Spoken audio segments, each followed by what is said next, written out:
Dear student, in the last lecture we have seen uniform circular motion or magnitude of centripetal force. विद्यार्थी मित्रांनो, मागच्या तासाला आपण त्या ठिकाणी एक समान वर्तुळाकार गती आणि ती किंवा तिचे असणारे जे काही अभिकेंद्रकीय बल जे आहे तर त्या अभिकेंद्रकीय बलाचे असणारे जे काही परिणाम जे आहेत तर ते परिणाम आपण त्या ठिकाणी पाहिलं. त्याच्यामध्ये आपण पाहिलं की असणारा जो काही ग्रॅव्हिटेशनल फोर्स जो आहे तर तो ग्रॅव्हिटेशनल फोर्स त्या ठिकाणी कसा असतो तर त्याच्यामधलं असणारं जे काही अंतर जे आहे तर त्या अंतराच्या व्यस्त प्रमाणामध्ये त्या ठिकाणी तो असतो. म्हणजे एफ जो आहे तर तो एफ कसा असतो तर ते असणारा जो काही ग्रह असेल, सूर्य असेल तर याच्यामधलं असणारं जे काही अंतर जे आहे तर त्या अंतराच्या वर्गाच्या व्यस्त प्रमाणामध्ये त्या ठिकाणी असतो. याच्यामध्ये शेवटी आपण असं पाहिलं होतं की सूर्य आणि ग्रह याच्यामध्ये असणारे जे काही सेंट्रिपिटल फोर्स अभिकेंद्रकीय बल जे ग्रहाच्या बरी प्रमाणासाठी कारणीभूत असतं ते त्याच्यामधील असणारे जे काही अंतर जे आहे तर त्या अंतराच्या वर्गाच्या व्यस्त प्रमाणामध्ये असतं आणि हेच गुरुत्वीय बल असून ते अंतराच्या वर्गाच्या व्यस्त प्रमाणामध्ये असतं. अशा प्रकारचा निष्कर्ष त्या ठिकाणी न्यूटननं काढला. आणि गुरुत्वाकर्षण बल जे आहे तर हे निसर्गातील इतर बलाच्या तुलनेनं अत्यंत त्या ठिकाणी क्षीण असतं, परंतु ते संपूर्ण असणारं जे काही विश्व जे आहे तर त्या विश्वाचं नियंत्रण त्या ठिकाणी करतं किंवा विश्वाचं असणारं जे काही फ्युचर भविष्य जे आहे तर ते भविष्य त्या ठिकाणी निश्चित करतं. त्याच्यामध्ये आपण पाहिलं होतं की प्लॅनेट्स असतील, स्टार्स असतील किंवा इतर असणारे जे काही कॉन्स्टंट ग्रह असतील, तारे असतील, विश्वातील इतर घटक जे आहेत तर यांच्या प्रचंड वस्तुमानामुळे त्या ठिकाणी ते शक्य होतं. एवढा भाग आपण त्या ठिकाणी मागील तासाला पाहिला. पुढे पान number 5 were use your brain power दिलेले पहा की is there a gravitational force between the two object kept on a table or between you and your friend sitting next to the you. पहा की टेबलावर असणाऱ्या ज्या काही दोन वस्तू ज्या आहेत किंवा तुम्ही स्वतः आणि तुमचा शेजारी बसलेला जो काही मित्र याच्यामध्ये गुरुत्वीय बल त्या ठिकाणी असतं का? If yes, why don't the two move towards each other. जर त्या ठिकाणी गुरुत्वीय बल जर असेल तर तुम्ही दोघे त्या ठिकाणी एकमेकांकडे का सरकले जात नाही? आता काय सांगताय की टेबलावर ठेवलेल्या दोन वस्तू किंवा आपण स्वतः आणि आपल्या शेजारी बसलेला जो काही मित्र जो आहे तर या दोघांच्या दरम्यान त्या ठिकाणी गुरुत्वाकर्षण बल त्या ठिकाणी असतं. येस त्या ठिकाणी मानणार आहे. The two object kept on the table do not move towards each other because there is the force of the friction between each object and the table. दोन वस्तू त्या ठिकाणी एकमेकांच्या जवळ त्या ठिकाणी ठेवलेले आहेत, त्याच्यामध्ये त्या ठिकाणी गुरुत्वीय बल त्या ठिकाणी असतं, परंतु त्या दोन वस्तू एकमेकांकडे त्या ठिकाणी अट्रॅक्ट होत नाही. आता काय अट्रॅक्ट होत नाही तर त्यांच्यामध्ये असणारे जे काही घर्षण बल जे आहे तर ते घर्षण बल त्या ठिकाणी असतं. Similarly because there is the force of the friction between our body and the floor we that is my self म्हणजे आपण स्वतः आणि आपला असणारा जो काही friend do not move towards each other. त्याच्यानंतर आपण स्वतः आणि आपल्या शेजारी बसलेले जो काही मित्र या दोघांच्या दरम्यान त्या ठिकाणी गुरुत्वबल असतं, परंतु त्या ठिकाणी एकमेकांकडे आकर्षित होत नाही. याचंही कारण सांगता येईल आपल्याला की पुन्हा त्या ठिकाणी फोर्स ऑफ द फ्रिक्शन कोणाच्या मध्ये आपली असणारी जी काही बॉडी आणि जमीन याच्यामध्ये त्या ठिकाणी घर्षण बल त्या ठिकाणी असतं आणि त्याच्यामुळे आपण स्वतः आणि आपला मित्र एकमेकांकडे त्या ठिकाणी आकर्षला त्या ठिकाणी जात. याच्यानंतर पुढे page number 6 were use your brain power हा उदाहरण त्या ठिकाणी सोडून दाखवलेले. त्या उदाहरणामध्ये काय सांगितले की assuming the acceleration in example 2 above remains constant how long will Mahendra take to move 1 centimetre towards Virat. पान नंबर 6 वर उदाहरण क्रमांक 2 आपल्याला दिलेले. त्याच्यामध्ये महेंद्रचं असणारं जे काही त्वरण जे आहे तर ते कॉन्स्टंट म्हणजे स्थिर जर धरलं तर वेगानुसार त्याला विराटकडे 1 सेंटीमीटर सरकण्यासाठी किती वेळ लागेल हे तुम्ही त्या ठिकाणी काढण्याचा प्रयत्न करा. त्याच्यानंतर पान नंबर 6 वर पहा डू यू नो दिलेले की you must be knowing about the high and low tides that occurs regularly in the sea. ही समुद्रामध्ये नियमितप्रमाणे येणारे जे काही असणारे जे काही हाय अँड लो टाइड्स त्याला आपण त्या ठिकाणी भरती ओहोटीबद्दल तुम्हाला त्या ठिकाणी माहिती आहे. आता याच्याबद्दल काय सांगितलंय the level of the C water at any given location along the seashore increases and decreases twice a day at regular interval.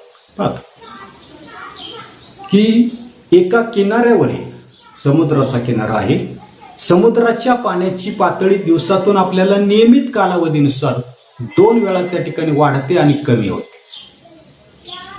High and low tides occurs at the different times at different places.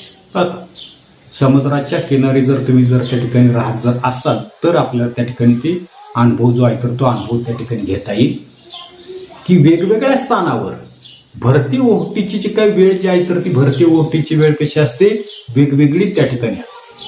आता ही का त्या ठिकाणी असते तर त्याचा आपल्याला विचार करायचा आहे. The level of the water in the sea changes because of the gravitational force exerted by the moon. काय म्हणतोय की वेगवेगळ्या स्थानावर भरती ओहोटीची वेळ त्या ठिकाणी वेगवेगळी असते. का वेगवेगळी असते तर समुद्राच्या पाण्याची असणारी काही पातळी जी आहे तर ती पातळी कशावर अवलंबून असते, gravitational force exerted by the moon. तर चंद्राचं असणारे जे काही गुरुत्वाकर्षण बल जे आहे तर त्या गुरुत्वीय बलाच्या आकर्षणामुळे त्या ठिकाणी ती बदलतात दिसते. पान नंबर 6 वर त्या ठिकाणी आकृती दाखवली पहा. लो टाईड त्या ठिकाणी ओहोटी दाखवलेली, त्याच्यानंतर हाय टाईड म्हणजे भरती ती आहे तर ती भरती त्या ठिकाणी दाखवलेली. सूर्य आणि चंद्र याच्यामधलं असताना जे काही ग्रॅव्हिटेशनल फोर्स जे आहे तर त्याच्यामुळे ही भरती ओहोटी त्या ठिकाणी होताना दिसते. त्याच्यानंतर पुढे पाहता की water directly under the moon's gets pulls toward the moon and the level of the water there goes up causing high tide at that places. काय होताना दिसतं की चंद्राचं असणारं जे काही गुरुत्वबल जे आहे तर त्या गुरुत्वबलामुळे काय होतं नसते, चंद्राच्या दिशेला असलेलं जे काही पाणी जे आहे तर त्या पाण्यामध्ये फुगवटा त्या ठिकाणी तयार होतात आणि त्याच्यामुळं ते असणारे जे काही ठिकाण जे आहे स्थान जे आहे तर त्याला त्या ठिकाणी भरती जी आहे तर ती भरती त्या ठिकाणी येताना दिसते. At 2 places on the earth at 90 degree from the place of the high tide the level of the water is minimum and low tides that occur there as shown in the figure. आता या ठिकाणी आकृती दाखवलेली, ती आकृती तुम्ही त्या ठिकाणी पहा. तर त्याच्यामध्ये काय दाखवलेलं आहे की ज्या स्थानावर त्या ठिकाणी भरती येते त्या स्थानापासून आकृतीमध्ये दाखवल्याप्रमाणे 90 अंशाचा कोन असलेल्या पृथ्वीवरील स्थानावरील पाण्याची पातळी त्या ठिकाणी कमी होते आणि त्या ठिकाणी काय होताना दिसते, लो टाईड म्हणजे त्या ठिकाणी असणारी जी काही ओहोटी जी आहे तर ती ओहोटी त्या ठिकाणी येताना दिसते. येते याच्यानंतर पुढे पेज नंबर 7 वर काय दिले पहा की collect information about high and low tides from the geography books.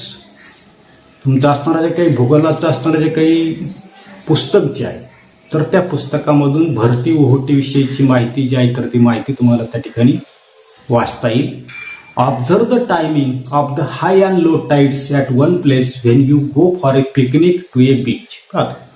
मुंबईला जर त्या ठिकाणी कधी गेला, सहलीला गेलाय किंवा फिरायला त्या ठिकाणी जर गेला तर समुद्र किनारी गेल्यानंतर एकाच ठिकाणी भरती ओहोटीचं निरीक्षण जे आहे तर त्या वेळेचं निरीक्षण त्या ठिकाणी काढायला सांगितले. Take a picture and hold and exhibition. त्याची चित्र जे आहे तर ती चित्र काढा आणि त्याचं असणारं जे काही प्रदर्शन जे आहे तर ते प्रदर्शन त्या ठिकाणी भरवायला सांगितलं. त्याच्यानंतर पुढे आपल्याला पाहिजे अर्थ ग्रॅव्हिटेशनल फोर्स.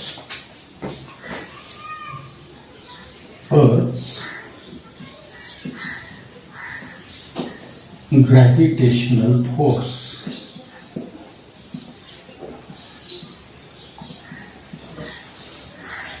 काय पाहिजे, पृथ्वीचं गुरुत्वीय बल. Will the velocity of a stone thrown vertically upward remains constant or will it change with time? How will it change? Why doesn't the stone move up all the time? Why does it fall down after reaching a certain height? What does its maximum height depend on? अनेक प्रश्न विचार. पहिला काय सांगितलंय की will the velocity of the stone thrown vertically upward remains constant or will it change with the time? म्हणजे क्षितिज लंब दिशेने सरळ वर फेकलेला एक दगड एक समान असेल काय की तो कालानुसार त्या ठिकाणी बदलतो. हाऊ विल इट चेंज, कशा प्रकारे त्या ठिकाणी तो बदलतो. पुढे म्हटलंय की why doesn't the stone moves up all time, दगड वर फेकला तर तो दगड सतत वर का जात नाही. Why does it fall down after reaching a certain time, दगड फेकला तो विशिष्ट अशा उंचीवर त्या ठिकाणी जातो आणि तो परत काय होतो, खाली त्या ठिकाणी पडतो. What does it's maximum height depends on, त्याची असणारी काही कमाल उंची, दगड फेकला तर तो विशिष्ट उंचीवर जातो, त्याच्यानंतर तो खाली पडतो. म्हणजे कमाल उंची जी आहे तर ती कमाल उंची त्या ठिकाणी कशावर त्या ठिकाणी अवलंबून असते. आता काय सांगता येईल, द अर्थ attract every object near it towards it self because of the gravitational force. आपल्याला काय माहिती आहे की पृथ्वी तिच्या जवळील सर्व वस्तूंना गुरुत्वीय बल जे आहे तर त्या गुरुत्वीय बलानं स्वतःकडे त्या ठिकाणी आकर्षित त्या ठिकाणी करताना दिसते. The centre of the mass of the earth is situated at its centre, so the gravitational force on any object due to the earth is always directed towards the centre of the earth. का मागे आपण त्या ठिकाणी काय पाहिलं की पृथ्वीचं असणारं जे काही वस्तुमान केंद्र तिच्या केंद्रबिंदूत असतं आणि कोणत्याही वस्तूवरील पृथ्वीचं गुरुत्वीय बल हे पृथ्वीच्या केंद्राच्या दिशेनं त्या ठिकाणी असतं. आणि म्हणून त्या ठिकाणी काय होता नसते तर आपल्याला पुढे त्या ठिकाणी सांगता येईल की because of this an object falls vertically downward on the earth. आणि याच्यामुळे काय होता नसते, जेव्हा एखादा दगड आपण त्या ठिकाणी क्षितिज लंब दिशेने सरळ वर फेकतो तेव्हा ते पृथ्वीचं असणारं जे काही गुरुत्वीय बल जे आहे तर ते त्याला त्या ठिकाणी खाली खेचतं. त्याचा वेग जो आहे तर तो वेग त्या ठिकाणी काय करता नसते, कमी त्या ठिकाणी करताना दिसतो. आणि म्हणून पुढे आपल्याला त्या ठिकाणी सांगता येईल की similarly when we throw a stone vertically upward, this force tries to pull it down and reduces its velocity. की कोणताही दगड आपण त्या ठिकाणी वर फेकला तर हे पृथ्वीचं गुरुत्वीय बल काय करतं, त्याला त्या ठिकाणी खाली खेचतं. त्याचा असणारा जो काही वेग जो आहे तर तो वेग त्या ठिकाणी कमी करताना. The pull continues to be exerted and the stone starts moving vertically downward toward the centre of the earth under its influence.